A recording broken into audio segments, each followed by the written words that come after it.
اینجا جنگلوک است، یکی از قدیمی‌ترین و محروم‌ترین محله‌های شهر چابهار.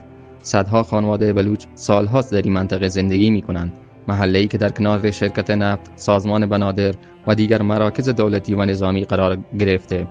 همجواری که بارها زندگی ساکنان آن را تحت تأثیر قرار داده است.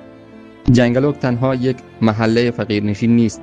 موقعیت جغرافیایی آن در قلب چابهار و نزدیکی به مراکز حساس این منطقه را به یکی از نقاط مورد توجه در طرح‌های توسعه و مناقشات بر سر زمین تبدیل کرده است. 18 اردیبهشت 1399 آتش‌سوزی عمدی که توسط عوامل سپاه انجام شد، تمام خانه‌های کپری جنگلوک را در بر گرفت.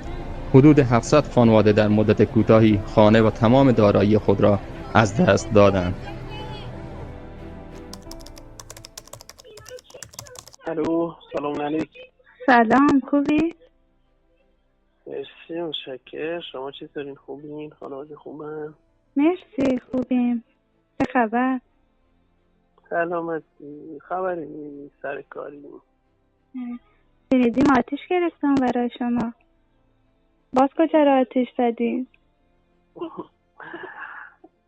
یه منطقه بلوچه کثیف. حالا که بچه خودمون بودن دیگه، یا باید جمع کنن از اینجا برن، ول کن نمیشه. آجی زدن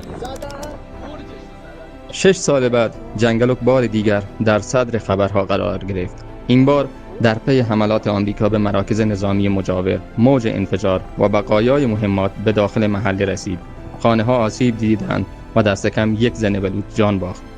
برای بسیاری جنگلوک فقط نامی یک محله است، اما برای ساکنانش روایت سالها فقر، فشار، از دست دادن خانه و قربانی شدن در میان منازعاتی است که نقشی در شکل‌گیری آن نداشته‌اند. अरे आवाज से धीमा गिर बगो हाथ से धीमा इंगोर मारो मर्दों बात कर